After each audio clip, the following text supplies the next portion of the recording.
Right now on Hoosier News Source, Monroe County Democrats picked the replacement to fill a vacant Bloomington City Council seat. We'll tell you who. Future protected. The IU Board of Trustees vote to protect the future of the Kinsey Institute. We break down the plan to keep the institute afloat. And you may have been worried about a rise in on-campus deaths at colleges across the country. We talked to a self-defense instructor on how you can help defend yourself.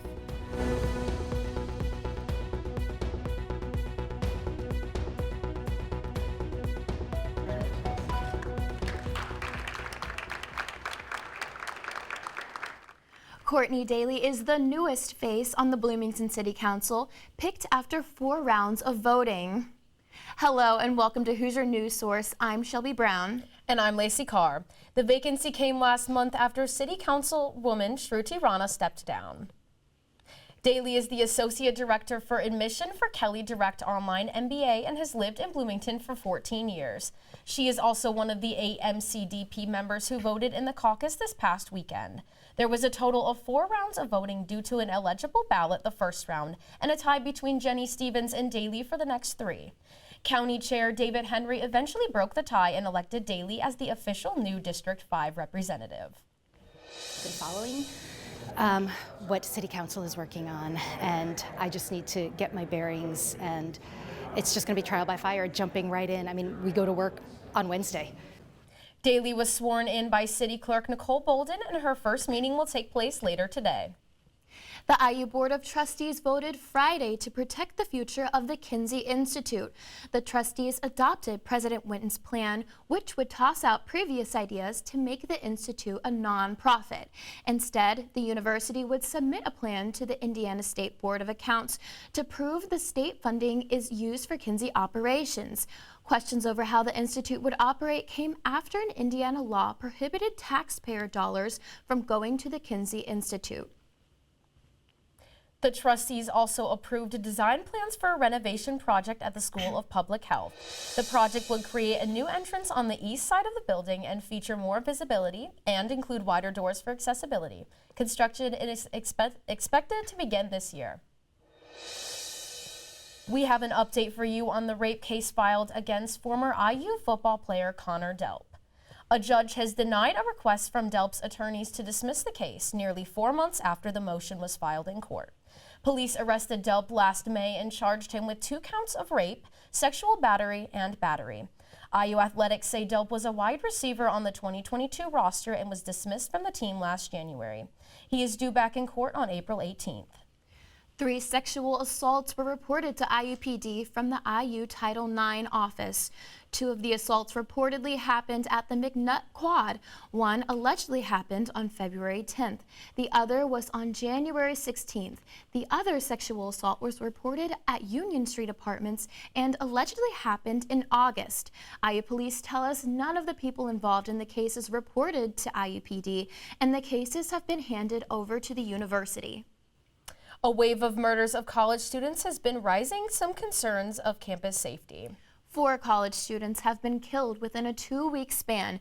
HNS reporter Grace Morocco met with a self-defense instructor to learn how to defend yourself against attackers.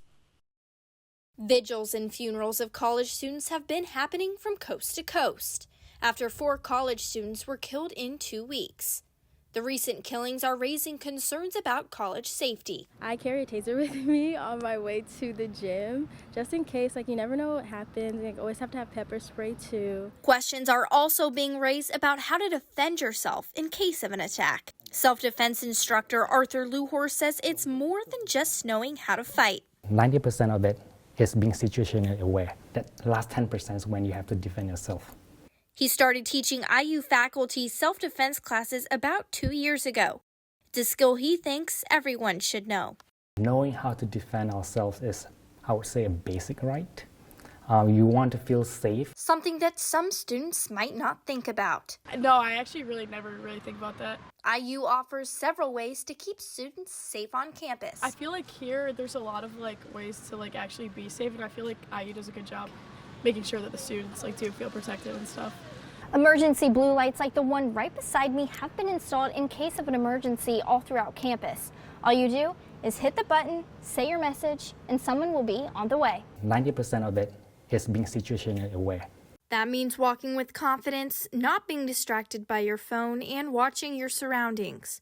For Hoosier News Source, I'm Grace Morocco. IU offers support services such as emergency phone kiosks throughout campus. When pressed, the kiosk will contact IU Police Department. The kiosks can be used at any time. IU police are warning that electric scooter and bike thefts are once again on the rise.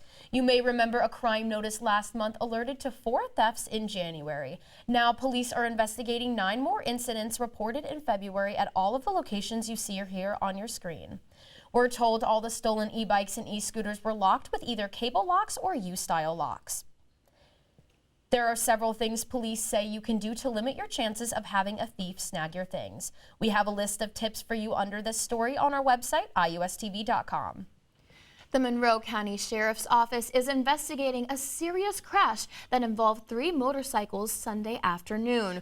We're told it happened on State Road 446 in East Salt Creek Drive. That's on the way to Lake Monroe.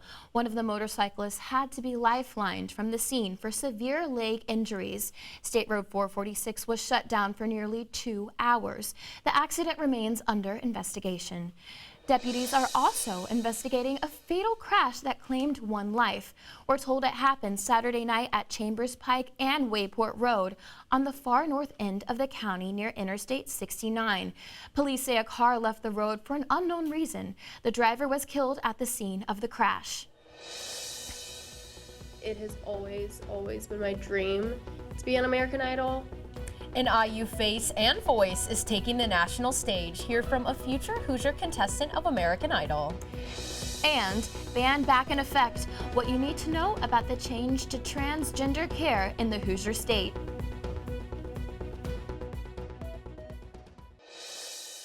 IU freshman auditioned for American Idol and is ready to take on Hollywood. Our Sydney Moore got the chance to speak with her and hear about her experience so far. Indiana University's Maggie Iyer made it to Hollywood. It has always been my dream to be on American Idol. I remember watching it with my sister and my family when we were younger. I don't know, I was brought up with the show, and so it just seemed like the best possible avenue for me to get my voice out there and, you know, chase the dreams I've been having since I was a kid. Maggie has been passionate about singing long before she was able to audition for American Idol. I started out by singing in my preschool choir, and from there my parents put me in Indian classical singing lessons. Not only is Maggie one step closer to achieving her dream, Katy Perry told her that she is top 10 material. Getting a standing ovation from Katy Perry, Lionel Richie, and Luke Bryan is something that I will hold with me for the rest of my life. Since her audition, Maggie has been offered many opportunities, one being that she will be performing in the Hoosier Country Jam. She says she would have never gotten this opportunity if it wasn't for the Idol. I'm super excited. I've never done anything like this before. So I'm excited and intrigued to see how it will go, and I hope that my fellow Hoosiers can support me and, you know, come out and watch and see the incredible artists that I will be performing with. And yeah. For Hoosier News Source, I'm Sydney Moore. This year, Indiana University takes on a new event to close off the celebrations of Black History Month. The Black Film Archives and the Neil Marshall Black Culture Center coordinated the Kick It event. The event consisted of students and faculty of IU gathering at the IMU for Black films and cultured foods being served from 7 p.m. until 9 p.m. on February 28th. The Arnold Center for Investigative Journalism held a symposium with several professionals last week. On Thursday, guests filled President's Hall for 3 panels and 1 keynote speaker.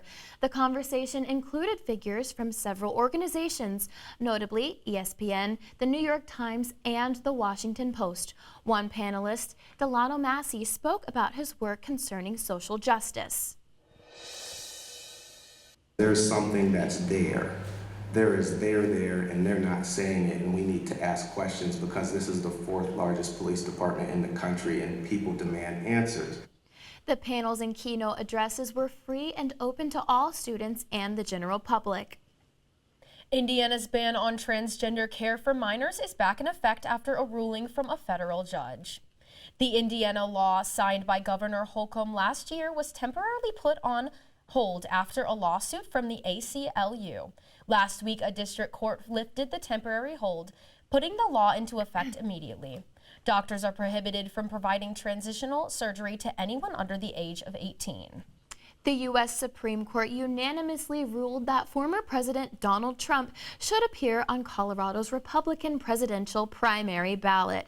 A majority of justices also found the ruling applies to any federal candidate, meaning Trump cannot be left off ballots in other states with similar lawsuits. The decision came after months of debate over whether Trump violated the insurrectionist clause in the Constitution's 14th Amendment. Here's what the former president had to say about the High Court's ruling. You cannot take somebody out of a race. The voters can take the person out of the race very quickly, but a court shouldn't be doing that, and the Supreme Court saw that very well, and I really do believe that will be a unifying factor. The ruling came a day before Super Tuesday, when 16 states and territories, including Colorado, held their respective primaries. Next on Hoosier News Source, the first over-the-counter birth control is set to hit pharmacy shelves in the U.S. We'll tell you where. And what can we expect with spring break just days away now? Michelle has the forecast on the other side of the break.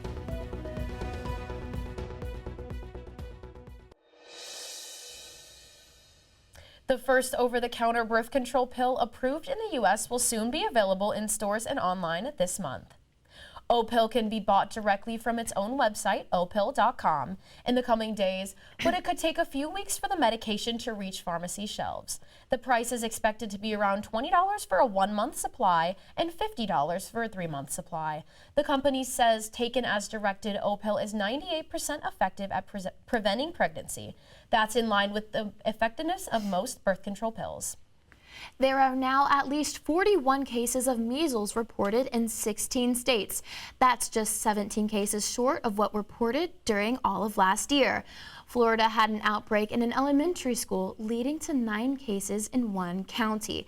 Experts believe measles cases are on the rise because of lower vaccination rates.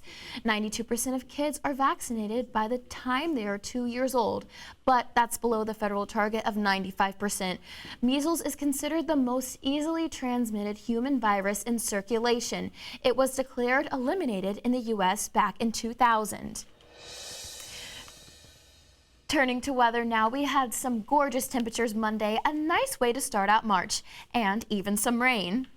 Well, what can we expect for spring break if we are hitting the roads or flying to your destination? Michelle is in with the travel forecast. Hi, Michelle. Hello, guys. I'm so excited to tell you the weather for next week. We have a couple exotic locations on our little radar, so let me just hop forward and we'll get going. Starting with home base in Bloomington, we have weather. When you wake up with your morning coffee, you're gonna be awoken with the high of 47. When we get to noon and 4 p.m., it's gonna warm up significantly with the high of 53 and 59. It's gonna be cloudy, a little bit overcast, but nothing can stop you. Now, if you're going away from Bloomington this break, we have a little fun temperature average map to show you soon. Right here as you can see, the red is just showing you how high it is. And in New York, if you're going anywhere up north, New York, Indianapolis, you're going to be greeted with averages that are way higher than average. But if you're going to some place like Siesta Key or even Laguna Beach, you're going to be greeted with actually really convenient temperature. You know, always in the south or the west, we're expecting a heat wave, but not today. You're going to be greeted with near average temperatures. And let's say you're going to go south of the border to Cancun. This weekend, you're going to be greeted by highs of 85 to 86. It's going to be so beautiful, partly sunny all day round, and just chill out with your little Mai Tai on the beach and bring your swimsuit. In Bloomington, for the 7-day forecast, if you're going to stay here, you're going to be seeing like just natural highs of 56 to low, high 40s. So you're not going to really get anything out of the ordinary. It's going to be mostly cloudy, a little bit rainy, but honestly, nothing you can't tackle. All right, thank you, Michelle.